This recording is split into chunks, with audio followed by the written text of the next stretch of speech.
Hello, my name is M. Jason Graham, and this is Writing. On Tuesday, we talked about the role of the antagonist in the story. Today, we're going to talk about executing the antagonist on your pivotal character worksheet. Now, I have, as always, 3 guidelines that you can use, and this is not an exhaustive list. But particularly for world building purposes, I think that it's really important that we do these things. And actually, when we get to Story Blueprint, which is the next unit coming up in August, we will explore character action being motivated by what you've put on this sheet. So please keep in mind that if you are doing a self-contained story, you may find all of these steps, quote unquote, excessive. And well, I don't think so, because it gives you richer characters. But if you want to write something quickly, you can, of course, take the chance to do that and cut as many steps as you need to. The key thing is that these are tools that you're being provided, and so you use them as you see fit. So, our antagonist, if you remember that when we talked about the antagonist, the protagonist and antagonist are 2 sides of the same coin. So you're setting up an argument about the purpose and the expectation. So when we look at the guiding principles for our story, the theme is identity. The purpose to encourage the responsibility of self-definition. And the expectation is the affirmation of the individual strengthens the community. So that is the protagonist side of the coin, if you will. So now what we need to do is we need not the reverse or not the negative, which is what people would tend to think. We need the inverse of that expectation. So instead of having it as affirmation of the individual does not strengthen the community, because that's not very strong. What I came up with for the Queen Mother is adherence to tradition protects the community. So you can kind of see where the focus is. Instead of the focus being on an individual, now the focus is flipped and it's on rules, culture, tradition, those things, which are important, by the way. So it sets up the argument of what we can do. Should we change?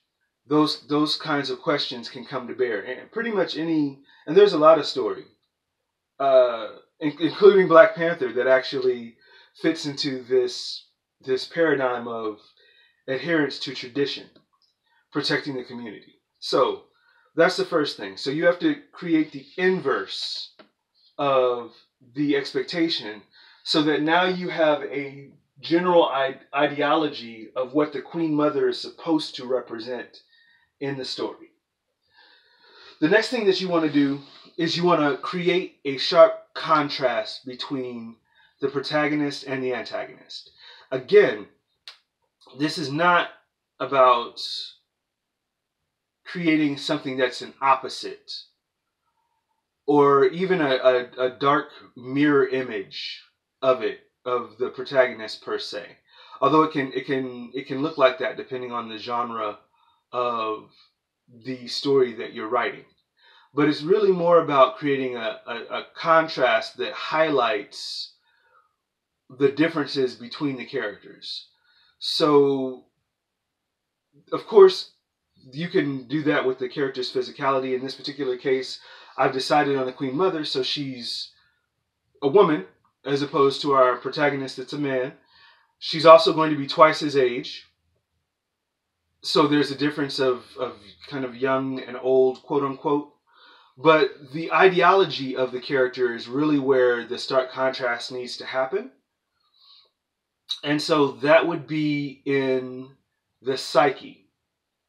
So when you take a look at the character's life goal and the ambition in the story, those things need to look and need to contrast the ambition for the protagonist, the ambition and life goal for the protagonist in the story.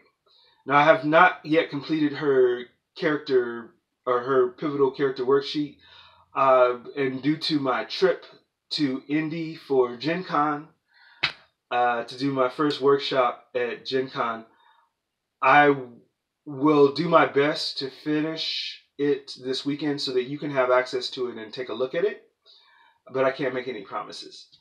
So we're going to look at all of those things. You're going to look at also the shifts in particular. But when you're expressing who that character is, when you're expressing, for instance, and I'll just go to it real quick.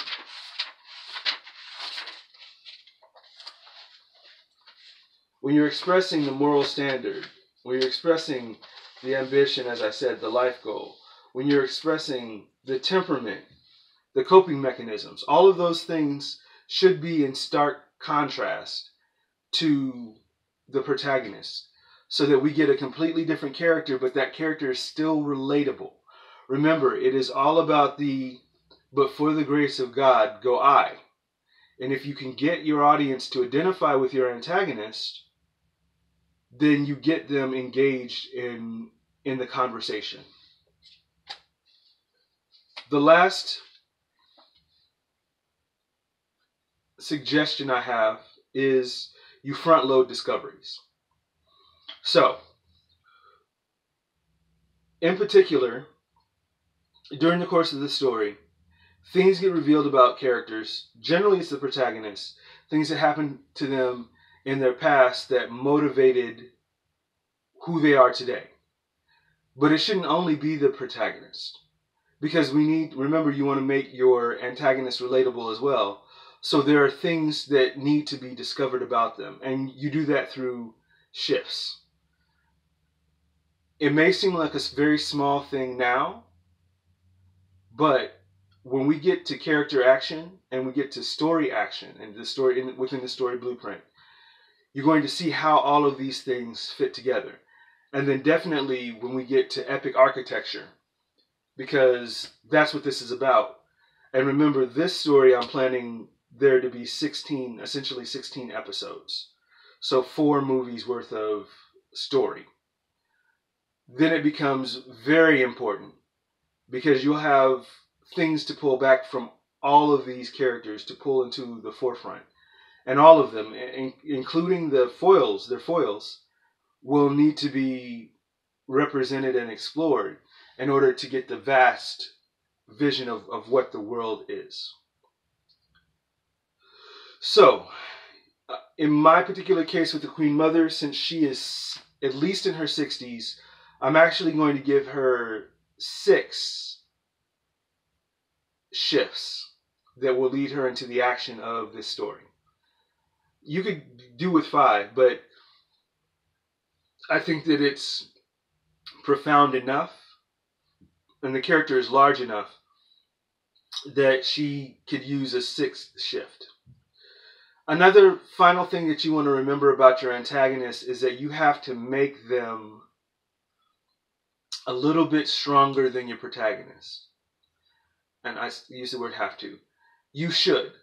I would suggest that you make your antagonist stronger, a little bit stronger than your protagonist. Obviously, if they're able to completely overwhelm your protagonist during the course of the story, the entire story, then there's some kind of victory that happens, or something that comes in and saves the protagonist. That doesn't work. And strength doesn't necessarily have to be physical. Again, it depends on what kind of story you're talking about.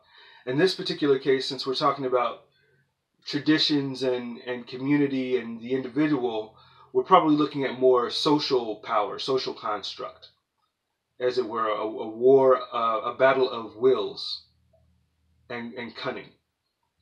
So it's okay for the character, your antagonist, to be stronger, because you need something for your protagonist to struggle against. But you also want to make sure that it's logical to what is happening in the story itself. Well, I'm M. Jason Graham, and this has been This Is Writing. This Is Writing is brought to you by mjgstorycreation.com. Go to mjgstorycreation.com and get your free story consultation. Turn your idea into an epic adventure today. I'll see you next time.